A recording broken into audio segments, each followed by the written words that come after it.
ಮಾವಿನ ಹಣ್ಣಿನ ಸೀಸನಲ್ಲಿ ಮಾರ್ಕೆಟಲ್ಲಿ ಎಲ್ಲೇ ಕಣ್ಣಾಯಿಸಿದ್ರೂ ಮಾವಿನ ಹಣ್ಣುಗಳ ರಾಶಿನೇ ಕಾಣಿಸುತ್ತೆ. ಹಾಗಾಗಿ ಮಾವಿನ ಹಣ್ಣಿನ ಸೀಸನು ವರ್ಷಕ್ಕೊಂದೇ ಸತಿ ಬರೋದ್ರಿಂದ ಈ ರೀತಿ ಒಂದು ರುಚಿಕರವಾದ ಸ್ವೀಟ್ನ ರೆಡಿ ಮಾಡ್ಕೋಬಹುದು. ಬನ್ನಿ ಇದನ್ನ ಯಾವ ರೀತಿ ಮಾಡೋದು ಅಂತ ತೋರಿಸ್ತಾ ಇದ್ದೀನಿ.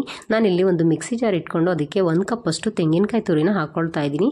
ನಾನು ಇದರ ಹೊರಗಡೆ ಭಾಗ ಇರುತ್ತಲ್ಲ ಕಪ್ಪು ಬಣ್ಣ, ಅದನ್ನ ತೆಗೆದುಬಿಟ್ಟು ಈ ರೀತಿ ಒಳಗಡೆ ಭಾಗನ ಮಾತ್ರ ನಾನು ತುರಿದು ಮಿಕ್ಸಿ ಜಾರ್ಗೆ ಹಾಕೊಂಡು ಈ ರೀತಿ ನೈಸಾಗಿ ಅದನ್ನು ಗ್ರೈಂಡ್ ಮಾಡ್ಕೊಂಡಿದ್ದೀನಿ. ಇದಕ್ಕೆ ನಾವು ನೀರು ಹಾಕದೇನೆ ಈ ರೀತಿ ಗ್ರೈಂಡ್ ಮಾಡ್ಕೊಳ್ಬೇಕು ನೈಸಾಗಿ. ಈಗ ಅದನ್ನು ಒಂದು ದಪ್ಪ ತಳದ ಪಾತ್ರೆಗೆ ಹಾಕೊಳ್ತಾ ಇದ್ದೀನಿ. ಈ ರೀತಿಯಾಗಿ ನಾವು ಗ್ರೈಂಡ್ ಮಾಡಿರ್ತಕ್ಕಂತಹ ತೆಂಗಿನಕಾಯಿ ತುರಿನ ಹಾಕ್ಕೊಳ್ಬೇಕು. ಈಗ ಈ ದಪ್ಪ ತಳದ ಪಾತ್ರೆಗೆ ಹಾಕಿದ ನಂತರ ಅದನ್ನು ಸೈಡಿಗೆ ಎತ್ತಿಟ್ಕೊಂಡು ನಾನಿಲ್ಲಿ ಒಂದು ಮಾವಿನ ಹಣ್ಣನ್ನು ತೊಗೊಂಡಿದ್ದೀನಿ. ನಾನಿಲ್ಲಿ ದೊಡ್ಡ ಸೈಜ್ದ ಮಾವಿನ ಹಣ್ಣನ್ನು ತೊಗೊಂಡಿದ್ದೀನಿ. ನೀವು ನಿಮಗೆ ಎಷ್ಟು ಕ್ವಾಂಟಿಟಿನ ಮಾಡ್ತೀರಾ ಅನ್ನೋದ್ರ ಮೇಲೆ ಡಿಪೆಂಡ್ ಆಗಿ ನೀವು ಮಾವಿನ ಹಣ್ಣನ್ನು ತೊಗೊಳ್ಬೇಕಾಗತ್ತೆ. ನಾನು ಈ ಮಾವಿನ ಹಣ್ಣನ್ನು ಕಟ್ ಮಾಡಿಕೊಂಡು ಇದರ ಒಳಗಡೆ ತಿರುಳಿರುತ್ತೆ ನೋಡಿ, ಅದನ್ನು ಮಿಕ್ಸಿ ಜಾರ್ಗೆ ಹಾಕ್ಕೊಳ್ತಿದ್ದೀನಿ. ನಾನು ತೆಂಗಿನಕಾಯಿನ ಗ್ರೈಂಡ್ ಮಾಡ್ಕೊಂಡಿದ್ದೆ ನೋಡಿ, ಅದೇ ಮಿಕ್ಸಿ ಜಾರ್ನ ಉಪಯೋಗಿಸ್ಕೊಳ್ತಾ ಇದ್ದೀನಿ. ಈಗ ಈ ಮಾವಿನ ಹಣ್ಣನ್ನೆಲ್ಲ ಕಟ್ ಮಾಡಿ ಈ ರೀತಿ ಹಾಕ್ಕೊಂಡು ಇದನ್ನು ನಾವು ಗ್ರೈಂಡ್ ಮಾಡ್ಕೊಳ್ಬೇಕಾಗತ್ತೆ. ಈಗ ಅದಕ್ಕೆ ನಾನು ಒಂದು 4 ರಿಂದ 5 ಸ್ಪೂನಷ್ಟು ಸಕ್ಕರೆನ ಹಾಕ್ಕೊಳ್ತಾ ಇದ್ದೀನಿ. ಮಾವಿನ ಹಣ್ಣು ಸ್ವೀಟ್ ಇದ್ದರೆ ನೀವು ಸಕ್ಕರೆನ ಸ್ವಲ್ಪ ಕಡಿಮೆನೇ ಹಾಕ್ಕೊಳ್ಬೇಕು. ಮಾವಿನ ಹಣ್ಣು ಸ್ವೀಟ್ ಇಲ್ಲ ಅಂದರೆ ಸಕ್ಕರೆನ ಸ್ವಲ್ಪ ಜಾಸ್ತಿನೇ ಹಾಕ್ಕೊಳ್ಬೇಕಾಗತ್ತೆ. ನಂತರ ಅದಕ್ಕೆ ಒಂದು 2 ಏಲಕ್ಕಿನ ಈ ರೀತಿ ಸಿಪ್ಪೆನ ತೆಗೆದುಬಿಟ್ಟು ಹಾಕ್ಕೊಂಡಿದ್ದೀನಿ. ಈಗ ಇದನ್ನು ನಾನು ನೈಸಾಗಿ ಗ್ರೈಂಡ್ ಮಾಡಿಕೊಂಡು ತರ್ತೀನಿ. ನೋಡಿ, ಈ ರೀತಿಯಾಗಿ ನಾವು ಗ್ರೈಂಡ್ ಮಾಡಿಕೊಂಡು ಅದನ್ನು ಸೈಡಿಗೆ ಎತ್ತಿಟ್ಕೊಳ್ಳೋಣ. ಈಗ ಇಲ್ಲಿ ನಾನು ಒಂದು ದಪ್ಪ ತಳದ ಪಾತ್ರೆಗೆ ತೆಂಗಿನಕಾಯಿನ ಗ್ರೈಂಡ್ ಮಾಡಿದ್ದೆ ನೋಡಿ, ಅದನ್ನು ಹಾಕ್ಕೊಂಡು ಈ ರೀತಿ ಸಣ್ಣ ಉರಿನಲ್ಲೇ ಮಿಕ್ಸ್ ಮಾಡ್ಕೊಳ್ತಾ ಅದನ್ನು ಬೇಯಿಸ್ಕೊಳ್ಬೇಕು. ಈ ರೀತಿಯಾಗಿ ಸ್ವಲ್ಪ ಅದು ಪುಡಿ ಪುಡಿ ಆಗೋವರೆಗೂ ನಾವು ಉದುರುದ್ರಾಗೋವರೆಗೂ ನಾವು ಅದನ್ನು ಸಣ್ಣ ಊರಿನಲ್ಲೇ ಈ ರೀತಿ ಮಿಕ್ಸ್ ಮಾಡ್ಕೊಳ್ತಾನೆ ಬೇಯಿಸ್ಕೊಳ್ಬೇಕು. ಇದನ್ನು ನಾವು ತಳ ಹಿಡಿದೇ ಇರೋ ರೀತಿ ಈ ರೀತಿ ಮಿಕ್ಸ್ ಮಾಡ್ಕೊಳ್ತಾನೆ ಬೇಯಿಸ್ಕೊಳ್ಬೇಕಾಗತ್ತೆ.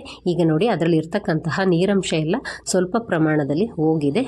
ಈಗ ನೋಡಿ, ಸ್ವಲ್ಪ ಪುಡಿ ಪುಡಿಯಾಗಿ ಉದುರುದ್ರಾಗಿ ಕಾಣಿಸ್ತಾ ಇದೆ ಅಲ್ವಾ. ಈ ರೀತಿ ಆಗೋವರೆಗೂ ಸುಮಾರಾಗಿ ಒಂದು 4 ರಿಂದ 5 ನಿಮಿಷಗಳ ಕಾಲ ಮಿಕ್ಸ್ ಮಾಡ್ಕೊಳ್ತಾ ಸಣ್ಣ ಊರಿನಲ್ಲಿ ಈ ರೀತಿ ಬೇಯಿಸ್ಕೊಂಡ್ರೆ ಈ ರೀತಿ ಉದುರುದ್ರಾಗಿ ಬರುತ್ತೆ. ನಂತರ ಅದಕ್ಕೆ ನಾನು ಗ್ರೈಂಡ್ ಮಾಡಿ ಇಟ್ಕೊಂಡಿದ್ದೆ ನೋಡಿ ಮಾವಿನಕಾಯಿ ಪಲ್ಪು, ಅಂದರೆ ಮಾವಿನಕಾಯಿ ತಿರುಳನ್ನ ಹಾಕ್ಕೊಳ್ತಾ ಇದ್ದೀನಿ. ನಂತರ ಅದಕ್ಕೆ ಒಂದು ಅರ್ಧ ಕಪ್ಪಷ್ಟು ಹಾಲಿನ ಪುಡಿನ ಹಾಕ್ಕೊಂಡು ಚೆನ್ನಾಗಿ ಈ ರೀತಿ ಮಿಕ್ಸ್ ಮಾಡ್ಕೊಳ್ತಾ ಸಣ್ಣ ಊರಿನಲ್ಲೇ ಇದನ್ನು ಬೇಯಿಸ್ಕೊಳ್ತಾ ಇದ್ದೀನಿ.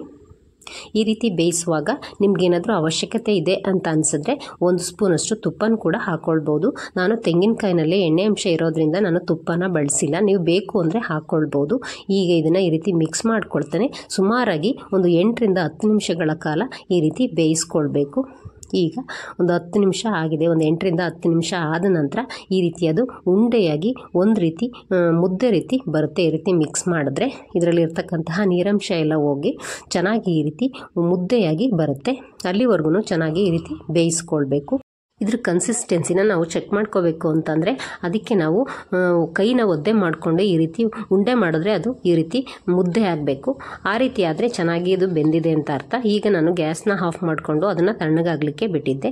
ಈಗ ಅದು ಸ್ವಲ್ಪ ಉಗುರು ಬೆಚ್ಚಗಿದೆ ಅನ್ನೋವಾಗಲೇ ನಾವು ಕೈಗೆ ಸ್ವಲ್ಪ ಎಣ್ಣೆ ತುಪ್ಪ ಹಾಕ್ಕೊಂಡು ನಾವು ಈ ರೀತಿ ಉಂಡೆನ ಮಾಡ್ಕೊಳ್ಬೋದು. ಇಲ್ಲ ಅಂತಂದರೆ ನೀವು ಹಾಗೆ ಕೂಡ ಮಾಡ್ಕೊಳ್ಬೋದು. ನಾನಿಲ್ಲಿ ಎಣ್ಣೆ ತುಪ್ಪ ಏನು ಬಳಸ್ತೇನೆ ಇದನ್ನು ನಾನು ಹಾಗೆಯೇ ಕೈನಲ್ಲಿ ಉಂಡೆ ಮಾಡ್ಕೊಂಡಿದ್ದೀನಿ. ಈ ರೀತಿ ಉಂಡೆ ಮಾಡಿಕೊಂಡು ಅದೇ ಡೆಸಿಕೇಟೆಡ್ ಕೋಕೋನಟ್ ಪೌಡರ್ ಇರುತ್ತಲ್ಲ ಅದರಿಂದ ಈ ರೀತಿ ಒರಳಿಸ್ಕೊಂಡ್ರೆ ಸಖತ್ ಟೇಸ್ಟಿಯಾದ ಸುಲಭವಾದ ಆರೋಗ್ಯಕರವಾದಂತಹ ಮಾವಿನ ಹಣ್ಣಿನ ಲಡ್ಡು ರೆಡಿಯಾಗುತ್ತೆ. ಇದುವರೆಗೂ ವಿಡಿಯೋ ನೋಡಿದರೆ ರೆಸಿಪಿ ಇಷ್ಟ ಆದರೆ ಒಂದು ಲೈಕ್ ಕೊಡೋದನ್ನು ಮರಿಬೇಡಿ. ಸಬ್ಸ್ಕ್ರೈಬ್ ಕೂಡ ಮಾಡ್ಕೊಳ್ಳಿ. ಬೆಲ್ಲೈಕಾನ ಒತ್ತಿ ಆಲ್ ಆಪ್ಷನ್ನ ಸೆಲೆಕ್ಟ್ ಮಾಡ್ಕೊಳ್ಳಿ. ಆಗ ನಾವು ಆಗ್ತಕ್ಕಂತಹ ಎಲ್ಲ ರೆಸಿಪಿಗಳ ನೋಟಿಫಿಕೇಷನು ನಿಮಗೆ ಬರುತ್ತೆ. ಈ ರೀತಿ ಮಾವಿನ ಹಣ್ಣಿನ ಲಡ್ಡನ್ನು ನಾವು ಹೊರಗಡೆ 1 ವಾರಗಳವರೆಗೆ ಸ್ಟೋರ್ ಮಾಡಿ ಇಟ್ಕೊಂಡು ತಿನ್ಬೋದು. ಫ್ರಿಜ್ಜಲ್ಲಾದರೆ ನಾವು 1 ರಿಂದ 2 ತಿಂಗಳವರೆಗೆ ಸ್ಟೋರ್ ಮಾಡಿ ಇಟ್ಕೊಂಡು ತಿನ್ಬೋದು. ನೋಡಿ ಎಷ್ಟು ಸಖತ್ತಾಗಿ ಬಂದಿದೆ ಅಂತ. Thank you for